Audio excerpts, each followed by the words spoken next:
The massive alien ship appeared at the edge of the solar system on a Tuesday morning. It was 3 kilometers long and shaped like a silver teardrop, floating silently in the darkness of space.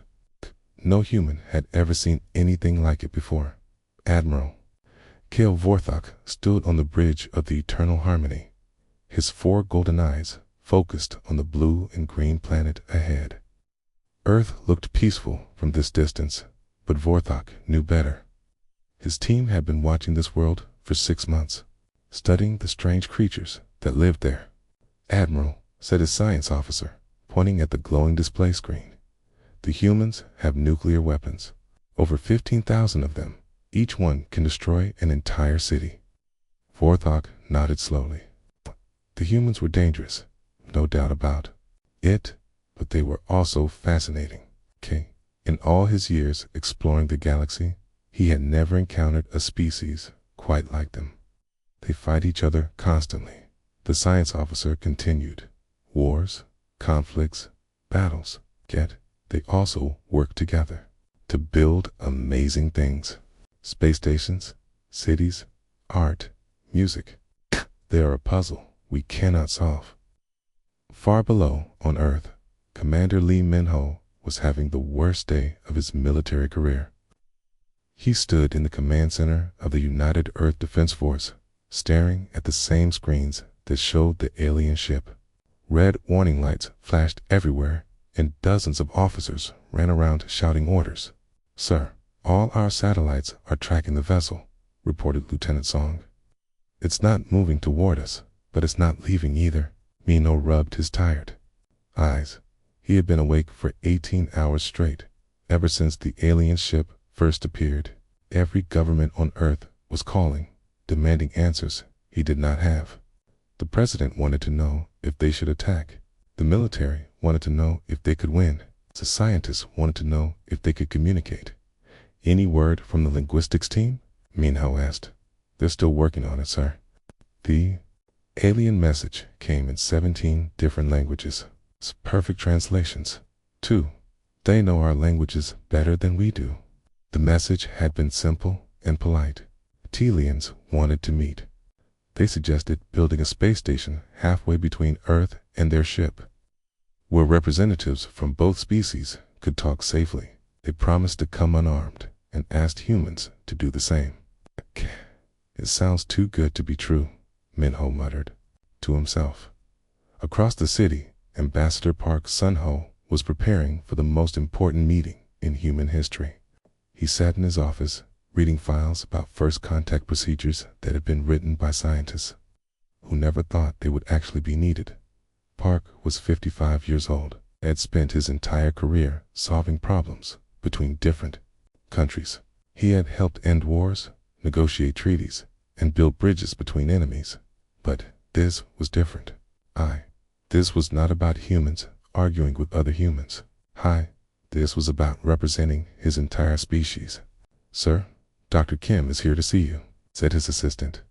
Dr. Kim Gina walked into the office, carrying a large bag full of books and computer tablets. She was Earth's leading expert on animal communication and had spent the last 3 days studying everything humans knew about talking to other species. "Ambassador Park, I've been thinking about how we should approach this meeting," she said, sitting down across from his desk. "We need to be very careful about our body language and gestures." Park nodded. "What do you suggest?" "Well, different. Animals communicate in different ways. Dogs wag their tails when they're happy. Cats purr. Birds sing. But we don't know anything about how these aliens express emotions or intentions. So we should keep things simple. Exactly. Speak slowly. Use basic words. Avoid sudden movements. Definitely avoid any gestures that might be seen as threatening." Park thought about this. "What about a handshake? That's how humans greet each other." Kim shrugged. "Should be fine. A handshake is a sign of peace and friendship. I can't imagine any intelligent species would see it as threatening." Meanwhile, on the alien ship, Admiral Vorthok was having his own meeting with his senior staff. The bridge was filled with creatures from different worlds, all part of the Galactic Federation. Some looked like giant insects, others like walking trees, and a few like nothing Earth had ever seen. "The humans have accepted our proposal," reported Chief Negotiator Zeph Moldris. "They will send 3 representatives to the meeting station." Warthog replied, "What do we know about their diplomats?" "The leader is called Park Sun-ho. He has experience in conflict resolution and is considered one of their best negotiators. The second is Kim Jina, a scientist who studies communication. The third is Yoon Hana, a military officer." Vorthok was impressed. The humans were taking this seriously. They had chosen their team carefully, balancing diplomacy, science, and security. "What about their weapons?" asked the security chief. "They have promised to come unarmed, just as we have. However, their ship itself could be considered a weapon. It's equipped with nuclear engines and advanced shielding, and their personal behavior." This was the question that worried Warthog the most. The Federation had studied 847 different species across the galaxy, and they had learned that first contact was always dangerous, not because of weapons or technology, but because of misunderstandings. A gesture that meant friendship to one species might mean death to another. "The humans are physical creatures," Moldris explained. "They touch each other frequently. They embrace, shake hands, pat each other on the back. This is normal behavior for them." The bridge fell silent. Every species in the Federation had strict rules about physical contact. Most would never touch a stranger, especially not an alien stranger. Physical contact was reserved for family members or life-threatening situations. "They touch strangers?" asked the security chief, his voice filled with concern. "According to our observations, yes. They seem to use physical contact to build trust and show friendship." Warthog felt a chill run through his body.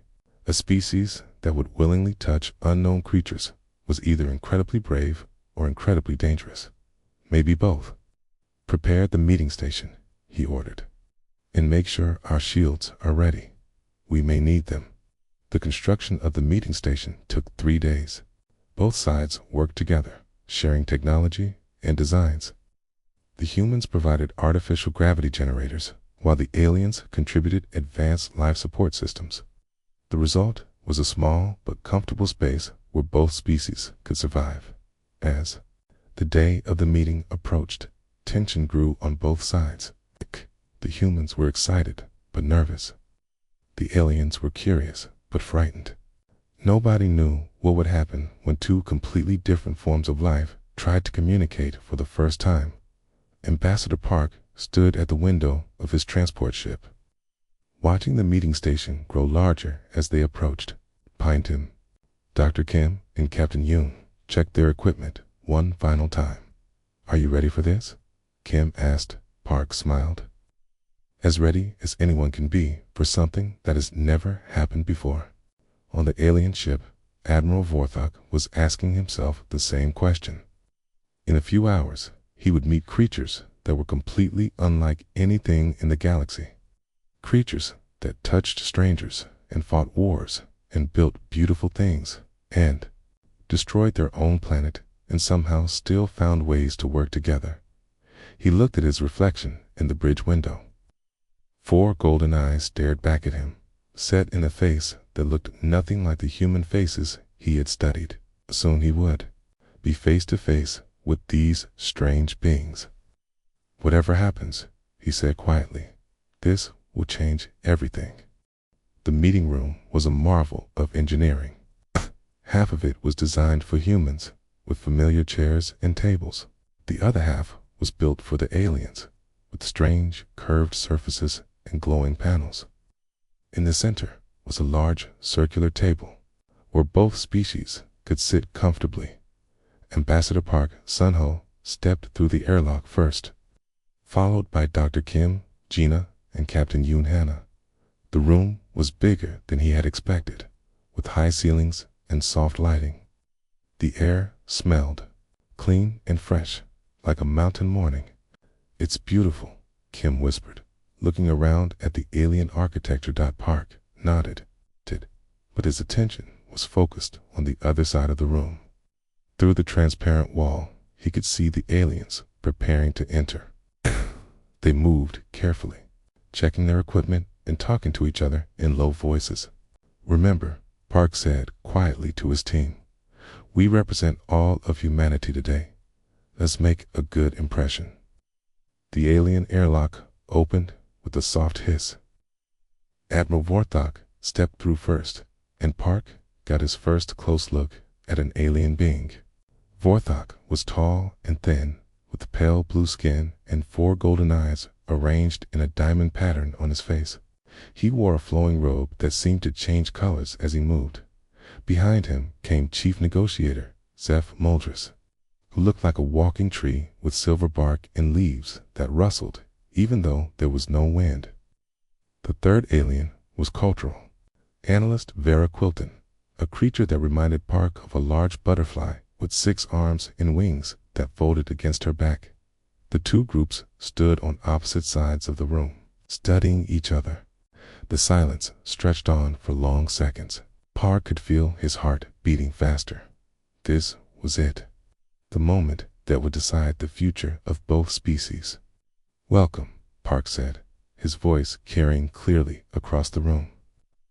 "I am Ambassador Park, Sunho, representing the people of Earth." Admiral Vorthek's 4 eyes focused on Park. When he spoke, his voice was deep and musical, like distant thunder. "I am Admiral Kale Vorthek of the Galactic Federation. We greet you in peace." Park smiled and took a step forward. "We are honored by your visit to our solar system." The aliens immediately tensed. Vorthek's eyes widened, and Muldris rustled his leaves in what seemed like alarm. Quilton's wings fluttered nervously. Park stopped, confused by their reaction. "Is something wrong?" "You moved toward us," Vorthok said carefully. "In our experience, such movement often indicates aggressive intent." Dr. Kim stepped forward slightly. Ambassador Park was showing respect and friendliness. "We humans often move closer to people we want to talk to." "Closer," Muldris repeated, his voice filled with something that sounded like fear. "You, deliberately, move closer to unknown beings." Captain Yoon frowned. "Of course we do. How else can we have a proper conversation?" The aliens exchanged rapid communications in their own language. Their devices translated the words, but the tone was clearly one of concern and confusion. "Perhaps we should sit down," Park suggested, gesturing toward the meeting table. "We can talk more comfortably that way." This suggestion seemed to calm the aliens somewhat. They moved to their side of the table, keeping as much distance as possible, while still being able to participate in the discussion. The humans sat across from them, leaning forward with interest. "Your species intrigues us," Vorthok began. "We have observed your world for several months. You have great capacity for both creation and destruction." "We're not perfect," Park admitted. "We have our problems, like any species, but we're trying to do better." "Your nuclear weapons concerned us," Muldris said bluntly. "You have the power to destroy your own planet several times over." Sid sat up straighter. "Those weapons exist to prevent war, not to start it. Most of our leaders understand that using them would be madness. Yet you continue to build them," Quilton observed. "It's complicated," Kim explained. "Different countries don't always trust each other. The weapons are meant to make everyone too afraid to fight." Vorthok's 4 eyes blinked in sequence of the E. "Maintain peace through the threat of total destruction." "It's not ideal," Park said, "but it has worked for over 70 years. We haven't had a major world war since we developed nuclear weapons." "Fascinating," Muldris murmured. "A species that prevents violence through the promise of greater violence." The conversation continued for another hour, covering topics from human history to alien technology. The humans learned that the Galactic Federation included hundreds of different species, all working together to explore and colonize the galaxy. The aliens learned that humans were relative newcomers to space travel, but had already begun planning missions to other star systems. As the discussion progressed, Park noticed that the aliens remained tense and watchful. They flinched whenever a human moved too quickly or leaned too far forward. It was like they were constantly expecting an attack.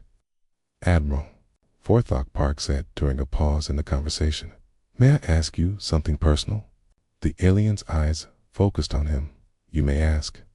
"You seem afraid of us, not just cautious, but genuinely afraid.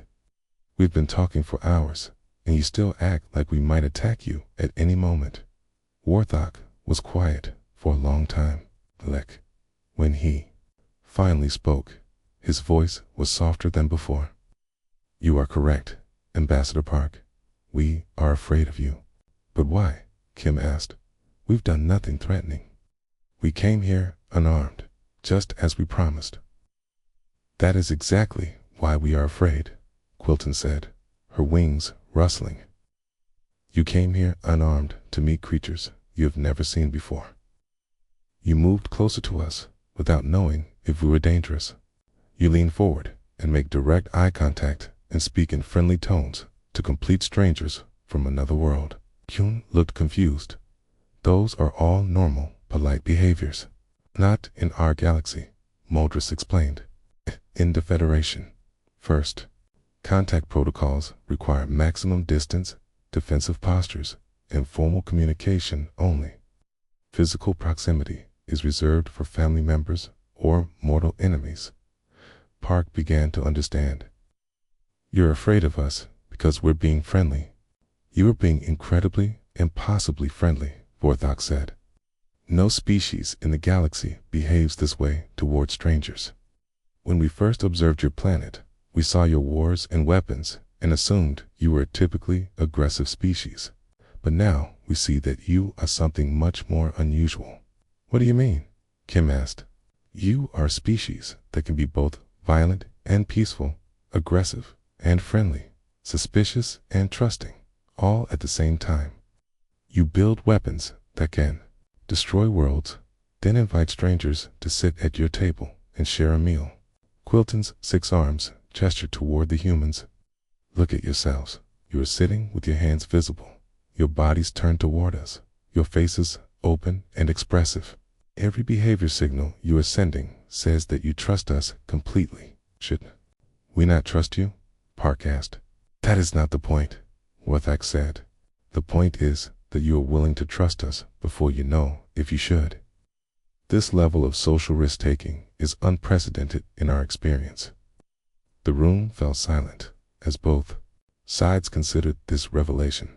The humans had not realized that their natural friendliness was so unusual. The aliens had not expected to find a species that could be both dangerous and welcoming. "So, what happens now?" Kark asked. Warthog looked at his colleagues, then back at the humans.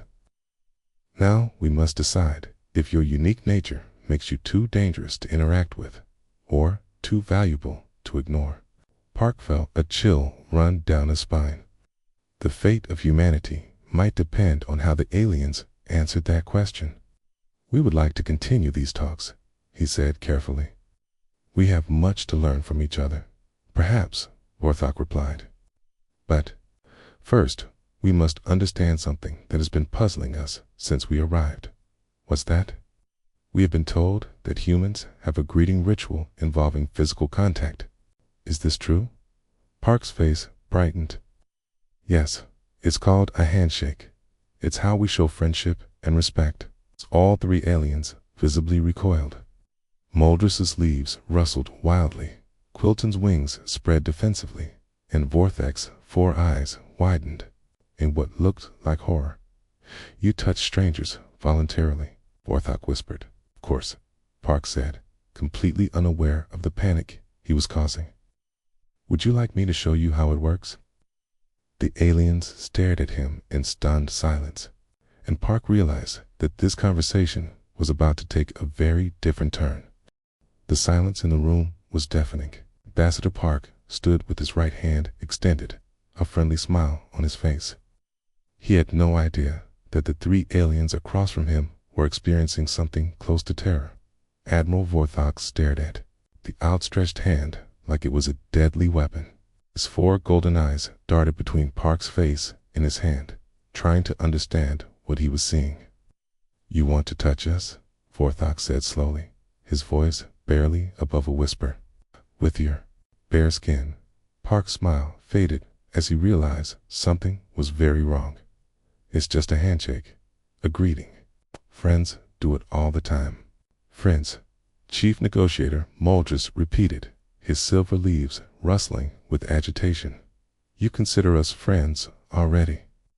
Dr. Kim stepped closer to Park, concerned by the alien's reaction. "Okay, Ambassador, maybe we should lower your hand," Park said, keeping his hand extended. "I want to understand what's happening here, Admiral Vorthok. What exactly frightens you about a handshake?" Vorthok's breathing became rapid and shallow. Cultural analyst Quilton spread her wings wide, a defensive posture that made her look twice as large as before. Muldris took a step backward, his root-like feet scraping against the floor.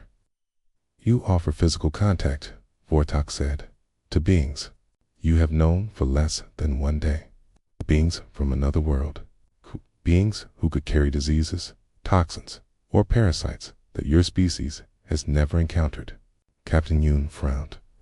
"But we've been breathing the same air for hours. If there was going to be contamination, it would have happened already."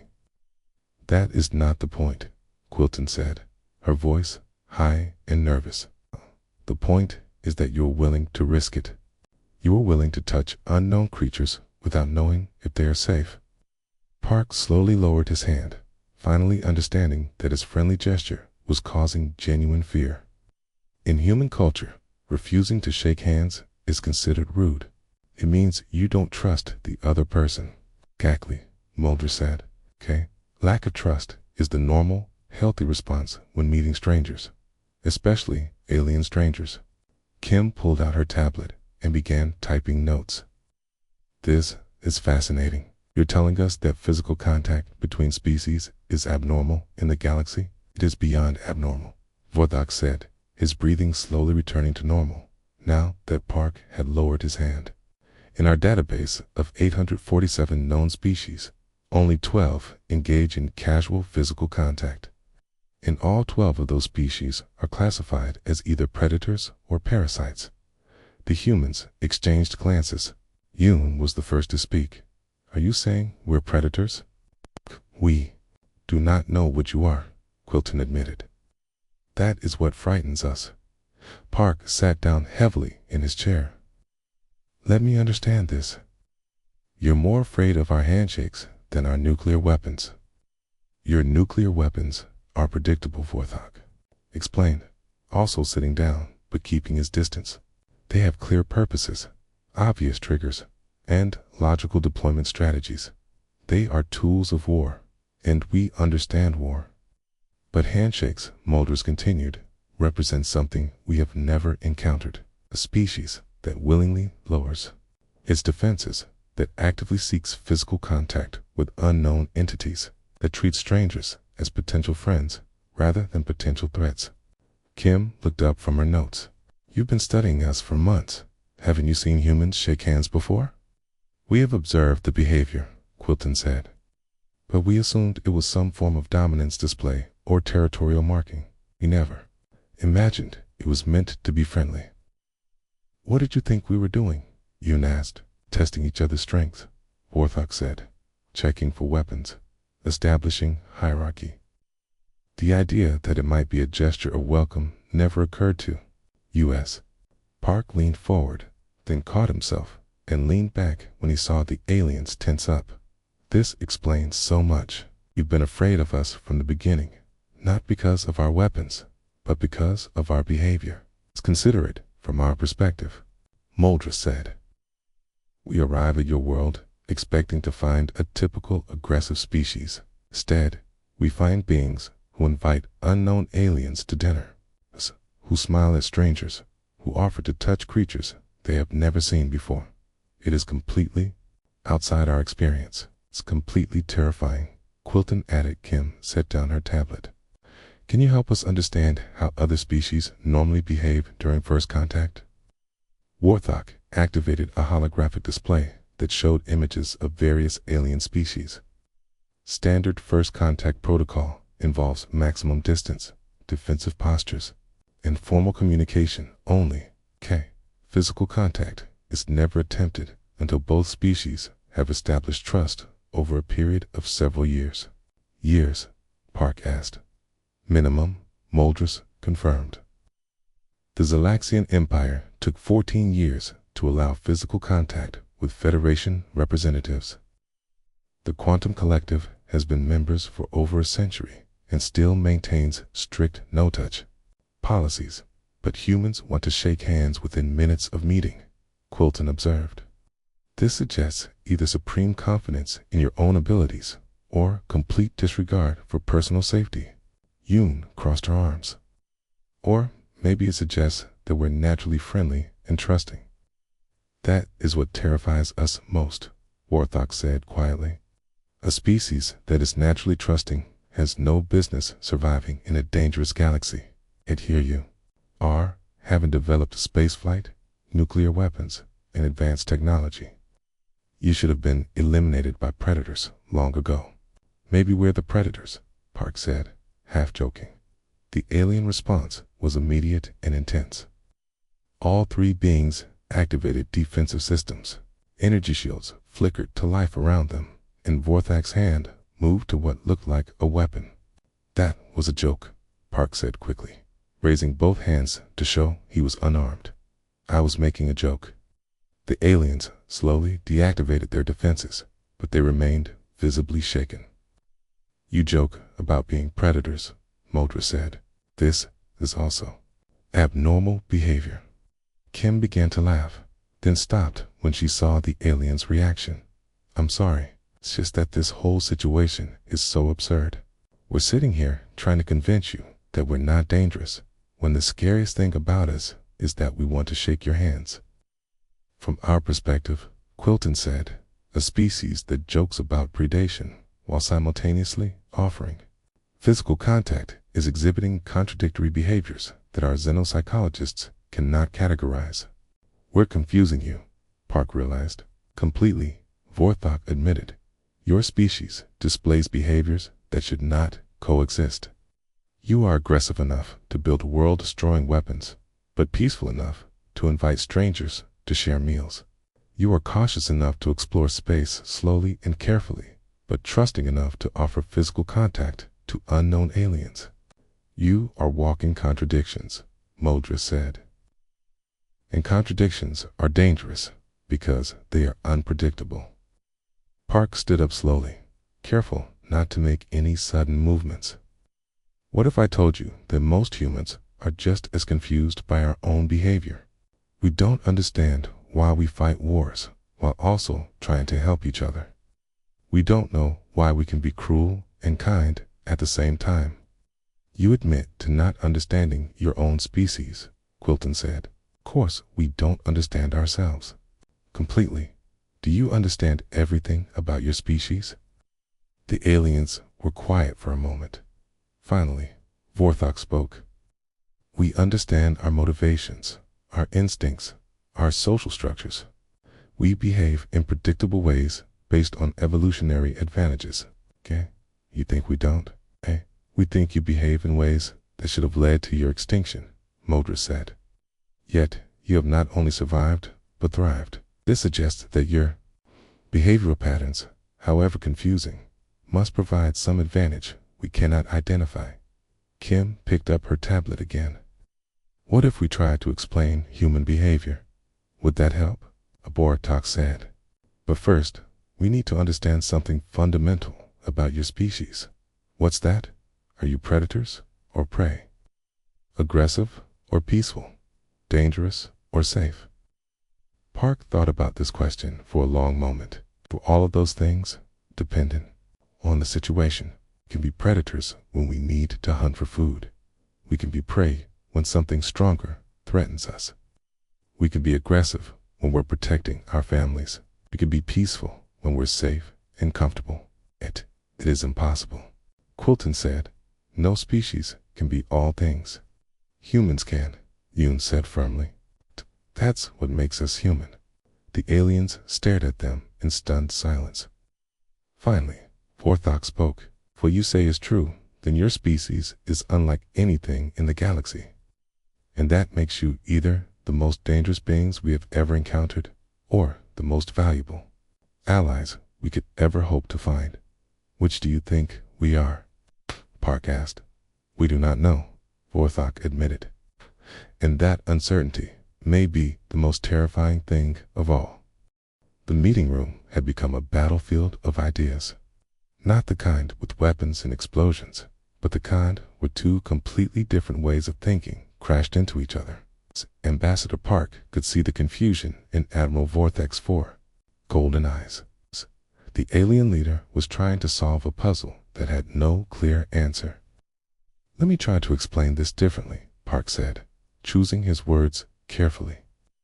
Imagine you have a tool that can be used to build houses or destroy them. The tool itself is not good or bad. It depends on who uses it and why. Tools we understand, Chief Negotiator Muldras replied, his silver leaves rustling softly. But you are not talking about tools. You are talking about your nature, your instincts, your basic behavior patterns. Dr. Kim opened her tablet and pulled up some files. Actually, that's exactly what we're talking about. Human behavior is like a collection of tools. We have the ability to fight, but we also have the ability to make peace. We have the instinct to be suspicious of strangers, but we also have the instinct to help them.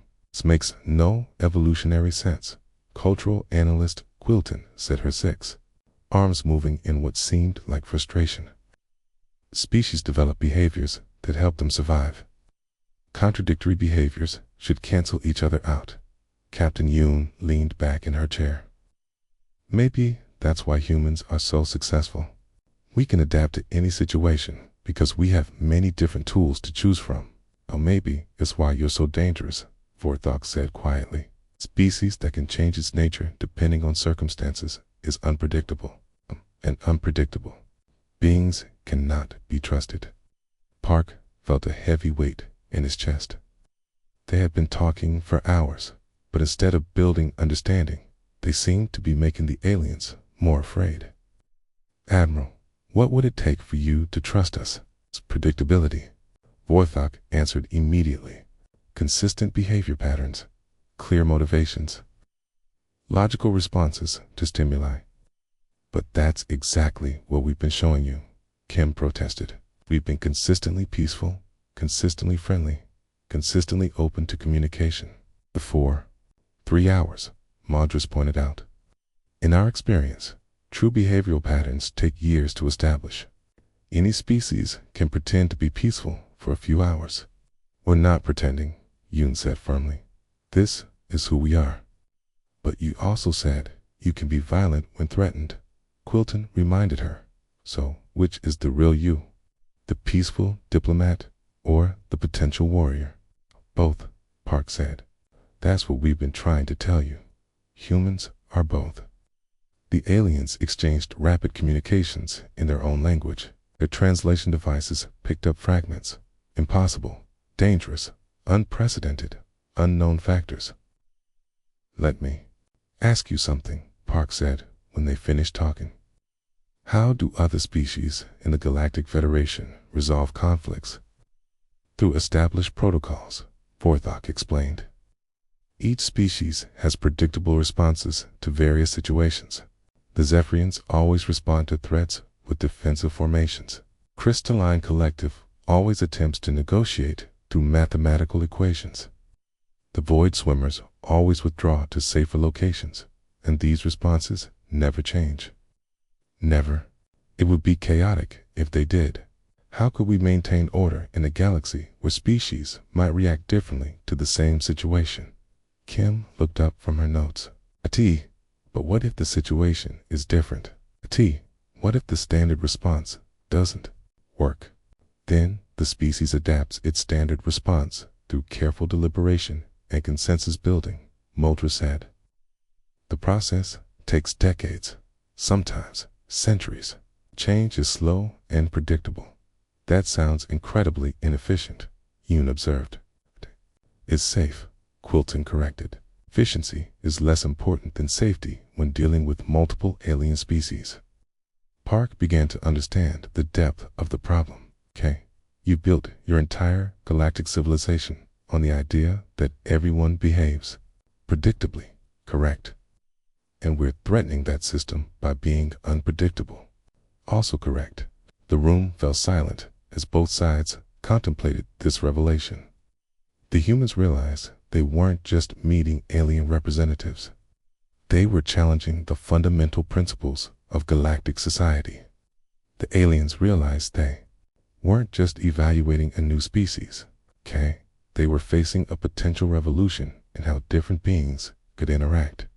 What happens to species that don't fit your system? Park asked. Vorthax, for eyes dimmed. Okay. They are quarantined until they develop more stable behavior patterns. Quarantined, Kim repeated. You mean isolated? For the safety of all, Mulders explained. Unpredictable species have caused wars, destroyed trade routes, and destabilized entire sectors. We learned long ago that it is better to be cautious. How long do these quarantines last? Yoon asked, though she seemed to already know the answer. Till the species demonstrates consistent, predictable behavior, Quilton said. The shortest quarantine in Federation history lasted 847 years. Park felt sick. Humanity could be isolated from the galaxy for centuries, maybe forever. All because they were too friendly, too adaptable, too human. There has to be another way, he said. Perhaps, Vorthax said slowly. But it would require us to change policies that have maintained galactic peace for over 10,000 years. If we could prove that our unpredictability is actually useful, Kim suggested. What if we could show you that adaptable behavior can solve problems that fixed responses cannot? The aliens considered this. What kind of problems? Mulders asked. Well, how do you handle situations where different species have conflicting behavioral patterns? Yoon asked. We keep them separated, Quilton said. Species with incompatible behaviors are not allowed to interact directly. That must limit trade and cooperation, Park observed. Does, Vorthax admitted. There are many potential partnerships that cannot be pursued because the species involved have conflicting social requirements. Kim's eyes lit up. What if humans could serve as intermediaries? We could adapt our behavior to work with different species, helping them cooperate even when they can't work directly with each other. You would change your behavior to match other species, Mulders asked, skeptical. We do it all the time with each other, Yoon explained. A human soldier behaves differently than a human teacher, who behaves differently than a human artist, but they're all human. This is the adaptability we've been talking about, Park added. Instead of seeing it as dangerous, what if you saw it as useful? Vorthax was quiet for a long time, his 4 eyes focused on something in the distance. When he finally spoke, his voice was thoughtful. You are suggesting that your unpredictability could be, predictably unpredictable.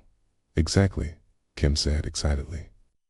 You could predict that humans would adapt to whatever situation they encounter, even if you couldn't predict exactly how they would adapt.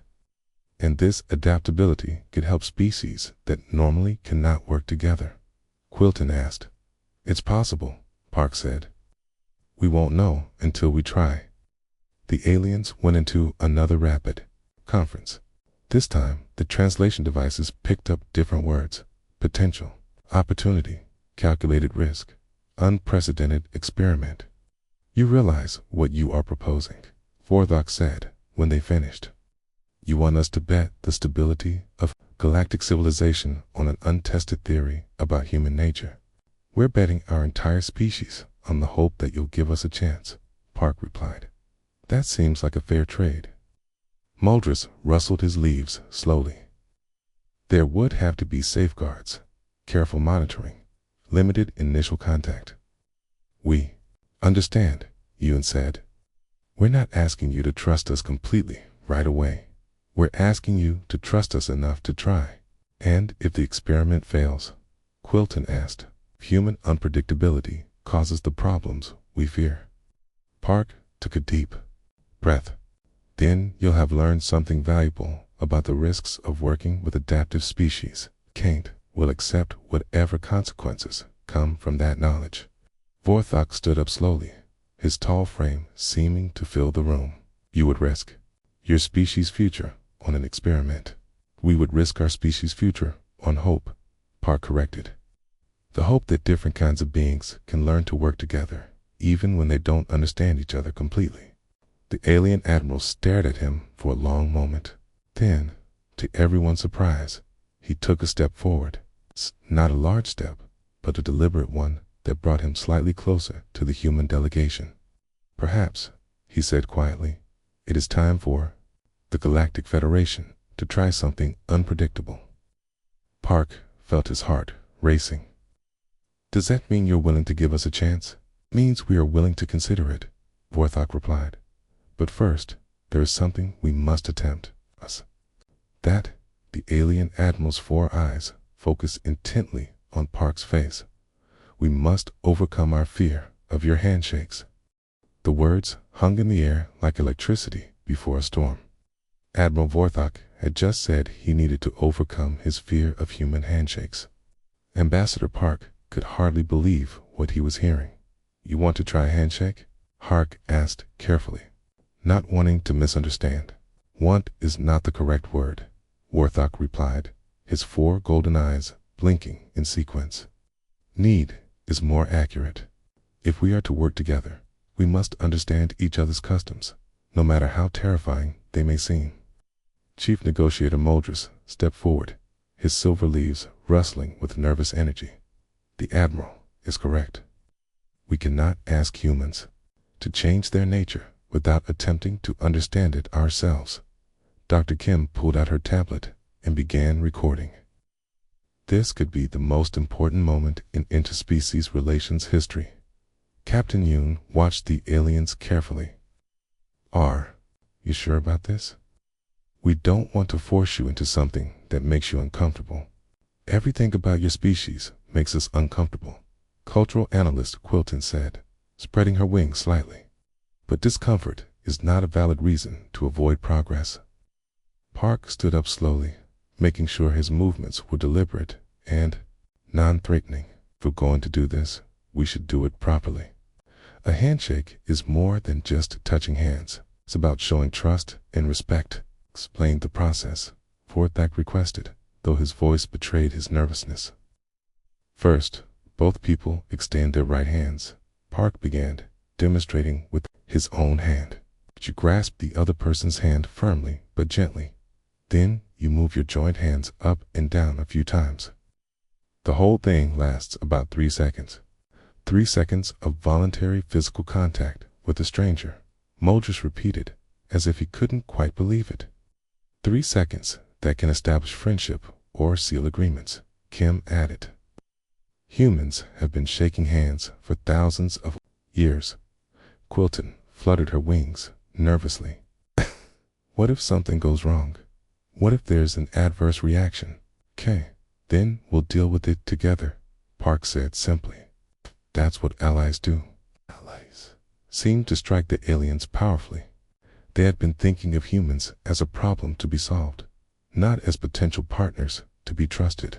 Vorthok took a deep breath, though Park wasn't sure if aliens actually needed to breathe. Very well, we will attempt this handshake. Which one of you would like to try first? Kark asked. The 3 aliens looked at each other. After a moment of silent communication, Vorthok stepped forward. As the senior officer, the responsibility is mine. Park moved to the center of the room, keeping his movements slow and obvious. Just remember, this is meant to be friendly. Try to relax. Relaxation may not be possible, Vorthok admitted, but I will attempt cooperation. The alien admiral approached until he was about an arm's length away from Park. Up close, Park could see that Vorthok's blue skin had a slight shimmer to it, and his 4 eyes each focused independently before converging on Park's face. "Whenever you're ready," Park said gently. Vorthok slowly raised his arm. His hand was larger than a human hand, with longer fingers and what looked like tiny scales instead of skin. Park could see that the alien was trembling slightly. "It's okay," Park said softly. "Just think of it as a greeting between friends." "We are not friends yet," Vorthok replied. "But perhaps we could become friends." Park smiled. "That's exactly the right attitude." The two hands moved closer together. When they were only inches apart, Vorthok paused. "What if this changes everything?" "It will change everything," Park said. "That's the point." Their hands met. The contact was strange for both of them. Vorthok's skin felt cool and smooth, like polished stone. Park's skin felt warm and soft to the alien.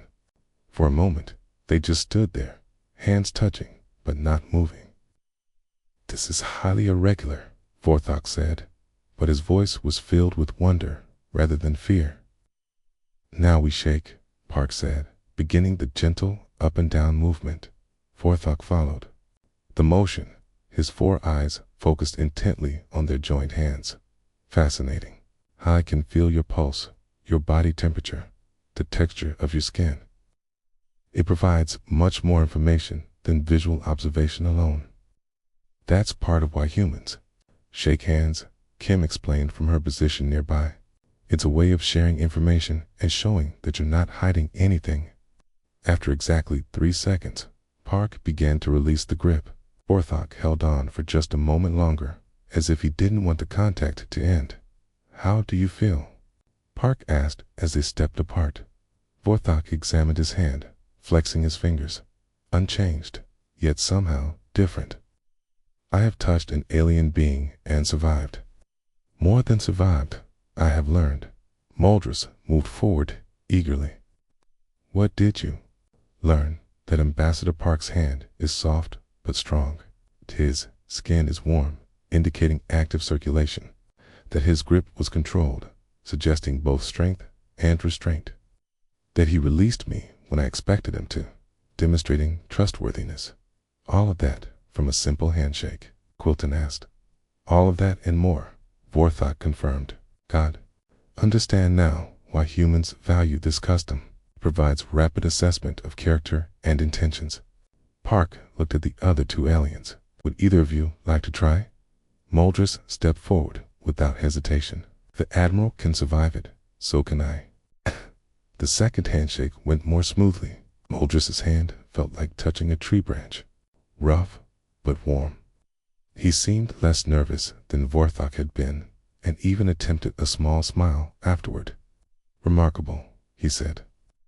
"I can see why this gesture builds trust so quickly." Quilton was the most hesitant, but eventually she too approached Park.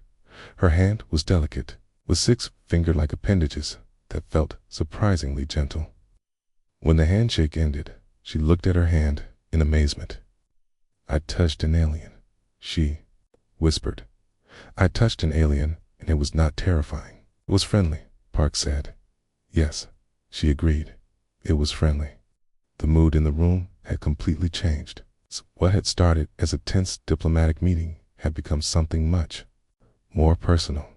The aliens were no longer looking at the humans as potential threats. They were looking at them as potential friends. "So what happens now?" Yoon asked. Vorthok straightened his robes.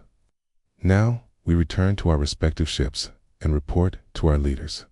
The Federation Council will need to vote on whether to accept humans as members." "What will you tell them?" Kim asked. "That we have encountered a species unlike any other in the galaxy," Moldris replied. "A species that challenges everything we thought we knew about interstellar relations." "Will you recommend us for membership?" Kark asked.